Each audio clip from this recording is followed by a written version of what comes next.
Le caviar, symbole du luxe ultime depuis le début du XXe siècle, n'est plus la chasse gardée des mers de Russie et d'Iran.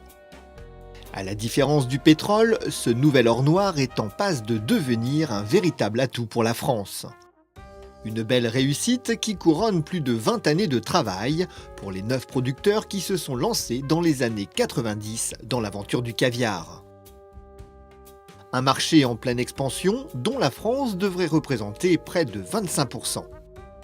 Alors, le marché du caviar aujourd'hui est un marché qui se situe approximativement entre 170 et 180 tonnes de caviar. Marché sur lequel la France représente 25 tonnes. Voilà. Alors les principaux acteurs aujourd'hui sont, mais ça va paraître surprenant à beaucoup de gens, c'est déjà les Chinois qui produisent grosso modo une trentaine de tonnes de caviar, voire un peu plus.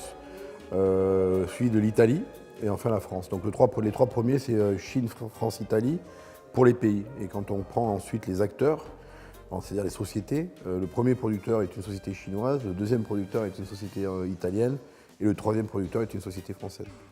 C'est nous. Deux pôles de production, un principal qui est l'Aquitaine, le fameux caviar d'Aquitaine, le deuxième qui est la Sologne. Donc un producteur en Sologne qui produit à peu près une tonne et 24 tonnes pour l'Aquitaine réparties sur 6 producteurs. Alors qu'il était arrivé jusqu'à nous du fond des âges, ce drôle de poisson a bien failli ne pas survivre à la pêche intensive. Dans les années 70, l'esturgeon est en voie d'extinction. En 1982, la pêche de l'esturgeon, qui a quasiment disparu d'Europe, est interdite en France. Espèce protégée par la Convention de Washington depuis 1998, la pêche à l'esturgeon sauvage est interdite depuis 2009 dans les pays de la mer Caspienne. C'est la fin du caviar sauvage.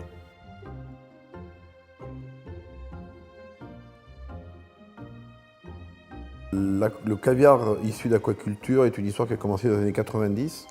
Effectivement, la France est un des leaders historiques, c'est-à-dire un des pionniers.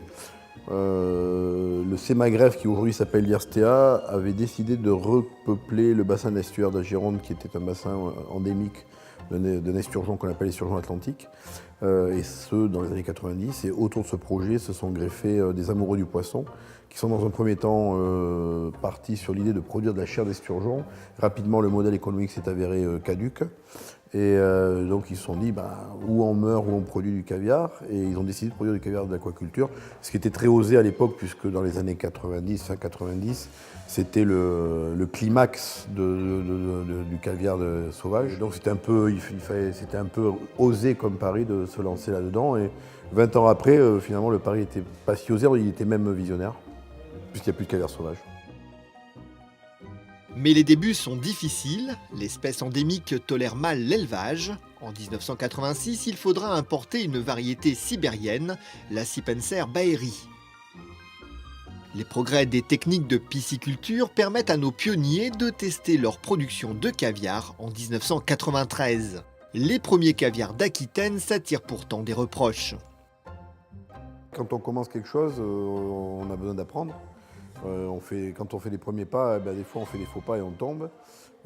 Effectivement, le caviar d'élevage, le vrai défaut du caviar de l'élevage et de ceux qui apprennent aujourd'hui et qui arrivent sur le marché aujourd'hui, alors que nous on a 20 ans d'expérience, c'est qu'effectivement le caviar peut être taché d'un goût vaseux, terreux, lié à certaines molécules dont la géosmine fait partie. Et nous on a appris avec le temps comment s'en débarrasser. Il y a un petit truc et qu'on laisse le soin à nos concurrents de découvrir. Voilà. Mais effectivement, au début, les errements ont été nombreux.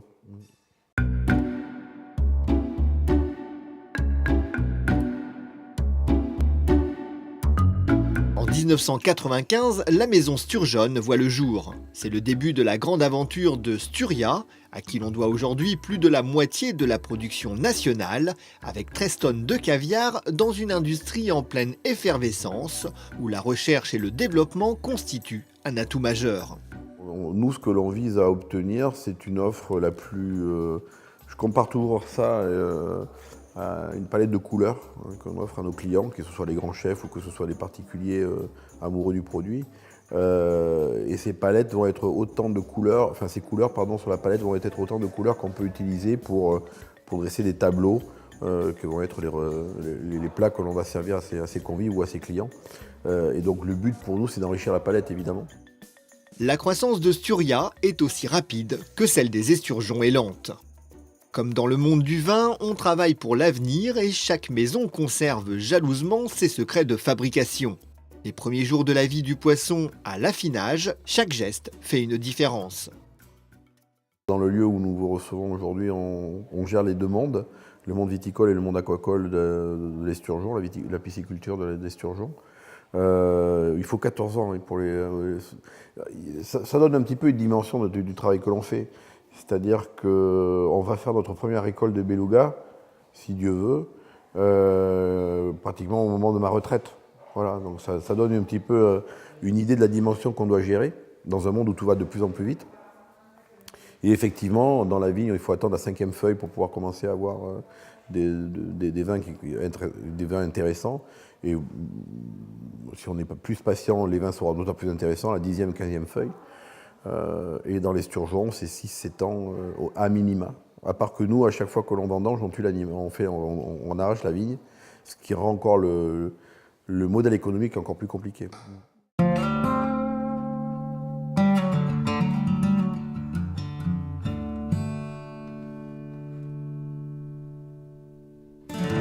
Nous sommes à Saint-Fort-sur-Gironde, l'un des sites de production de Sturia. C'est dans ces bassins que nagent une cinquantaine de milliers de femelles, âgées de 2 à 8 ans.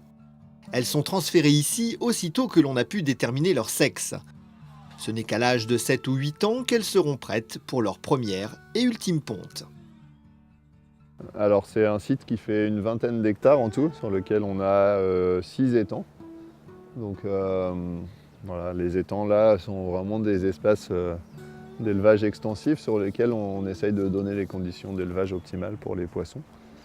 On est en gros un poisson ici à 6 ou 7 mètres cubes pour lui tout seul pour se développer, pour grandir. On a des distributions d'aliments automatiques sur les étangs.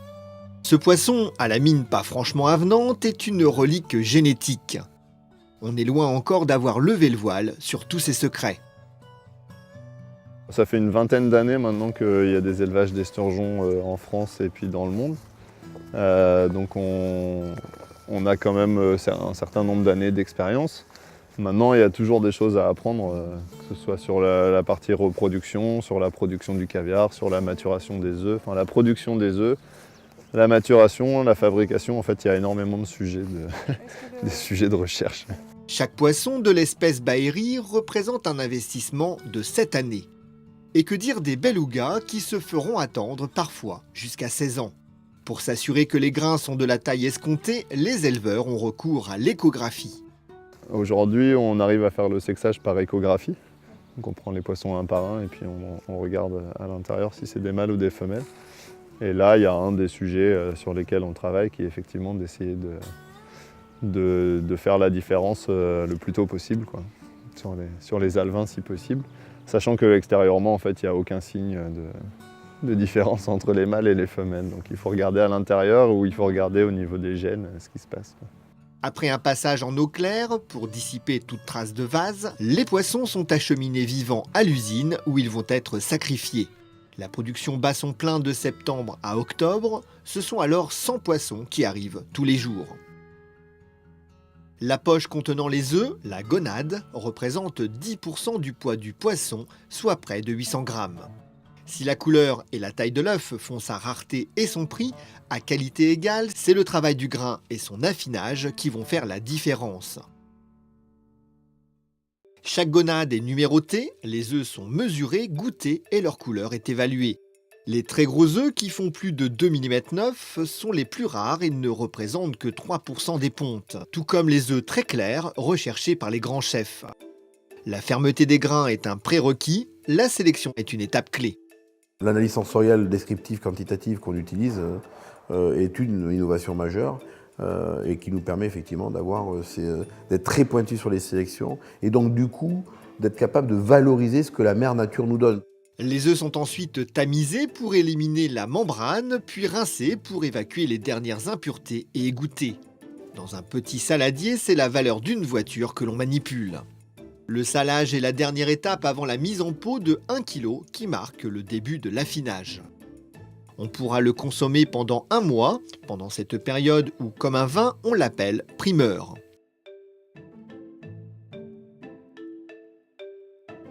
Au fil des semaines et des mois, le sel va intégrer la membrane de l'œuf et pénétrer par osmose jusqu'au cœur du grain, modifiant profondément ses propriétés organoleptiques, sa saveur, sa texture et sa longueur en bouche.